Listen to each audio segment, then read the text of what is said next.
Welcome to The Explainer. Today, we're moving way beyond the front lines. We're going to peel back the curtain on a high-stakes geopolitical chess match that's playing out right now.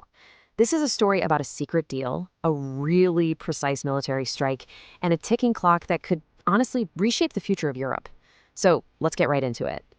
Okay, let's just start with this number because it's almost impossible to really wrap your head around it. $12 trillion. To give you some perspective, that's nearly half the entire annual GDP of the United States. But this isn't just some abstract figure. It represents what could be the largest resource deal ever conceived, and it is at the absolute heart of the story we're unpacking today. You see, this whole thing isn't just about territory anymore. It's about the raw materials that are going to power the rest of the 21st century. We're talking lithium for batteries in all our devices, titanium for aerospace, neon gas for the microchips that run everything, and a huge chunk of these globally significant deposits, they're sitting right under the contested land of the Donbass. So, in just the last 24 hours, three things have happened that might seem totally separate, but they are in fact deeply, deeply connected. You've got a secret multi-trillion-dollar proposal making the rounds in Washington, a precision strike that just punched a massive hole in Russia's defenses, and a huge new investment in a generation of basically unstoppable weapons. Okay, let's dive into this. First up, let's follow the money. We're talking about a secret plan being quietly shopped around the halls of power in Washington, D.C. by a Russian dealmaker. And, this isn't about peace talks in the traditional sense. This is a straight-up business proposition. Sources are calling it the Dmitriev Package. It's named after Kirill Dmitriev, who heads up Russia's direct investment fund. Now, this is not a peace treaty. People who've seen it describe it as more of an economic merger. The goal here seems to be to bypass Kyiv entirely and make a deal directly with the United States. The pitch is simple. Recognize Russia's claim to the land, and American corporations get a huge piece of that $12 trillion pie. And what's so fascinating here is how this whole conflict is now framed as a bidding war. I mean, look at this. On one side, you have Russia, the occupier, basically offering up Ukraine's own resources as a bribe for what they call a grand bargain.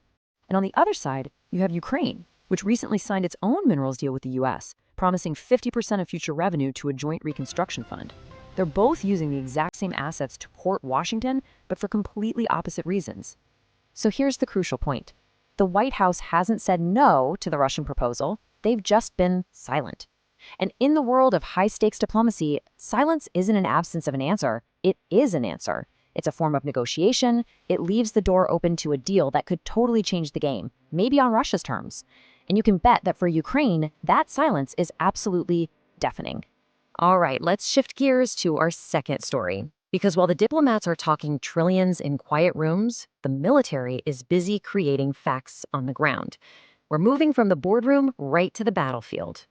$100 million. That is the estimated price tag of a single piece of hardware that Ukraine just obliterated near Yevpatoria in occupied Crimea.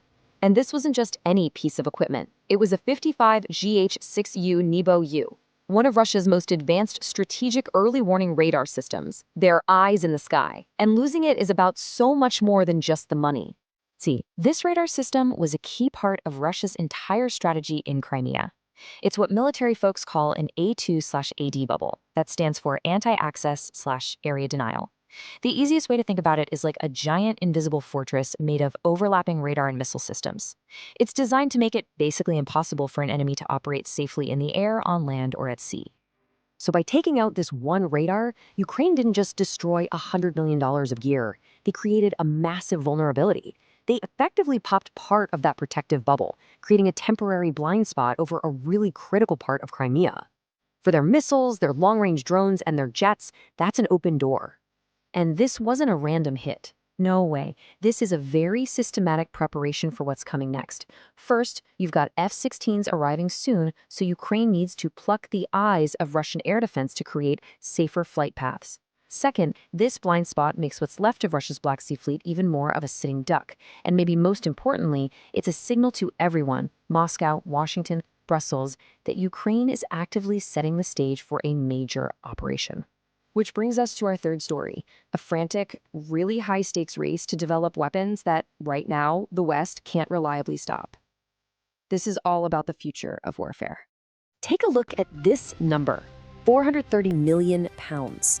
That's about 545 million US dollars. And it's the UK's massive new investment into hypersonic weapons. Let's be clear, this isn't some routine budget increase. This is a direct and frankly urgent lesson being learned from the war in Ukraine. This timeline really shows the critical problem facing NATO. Russia has been using its Kinzhal and Zircon hypersonic missiles on the battlefield since 2022. They're testing them in real combat. Meanwhile, the UK, a major military power, is only now launching a huge investment framework, and they're hoping to have a system ready by 2030. The West is playing catch-up in a race where speed is literally everything. So the crucial point here is that this isn't just about building one cool new weapon. It's about a much bigger strategic shift. The UK is calling it industrial sovereignty. What that really means is that they, along with partners like France and Germany, are realizing they can't just rely on buying American tech off the shelf anymore. They need the ability to design, build, and deploy their own next-generation defense systems from scratch. So you have the deal, the strike, and the arms race. They might seem like these separate threads, but they are all converging on a single critical deadline. A deadline that explains the sudden, intense urgency behind all of these moves. What is forcing everyone's hand? Well, the answer seems to be a secret ultimatum, one that has set a ticking clock on this entire conflict and is forcing both sides to finally show their cards. June 2026. According to reports from several financial outlets, this is the date. It's the deadline allegedly set by Washington for a peace deal framework to be hammered out just a few months before the really critical US midterm elections. This date is the invisible hand that's driving every single one of these actions we're talking about. And this deadline, man, it puts immense opposing pressure on both Kyiv and Moscow. For Ukraine, the choice is pretty stark. Agree to some kind of framework or risk losing that vital American support. For Russia, whose economy is surviving but getting more and more dependent on China, that $12 trillion deal is their potential exit ramp. It's a way to re-engage with the West without actually giving back the land. So you can see the leverage play perfectly. Ukraine is using military strikes, and Russia is using its minerals deal. So when you connect all these dots, a really clear picture starts to emerge. What we're witnessing is the complete financialization of war, where it feels like every single action is being weighed on a scale of profit and loss. I think this quote really says it all. Whether it's the $100 million value of a radar system, the £500 million cost of a future missile program, or the $12 trillion buried under the Donbass, this war is now being calculated in dollars and cents. The language of diplomacy is starting to sound a lot like the language of an investment prospectus. And that really leaves us with the fundamental conflict that no amount of money, no resource deal, can ever truly resolve. It's the unanswerable question at the heart of this $12 trillion war. A question that is ultimately going to define the price of peace.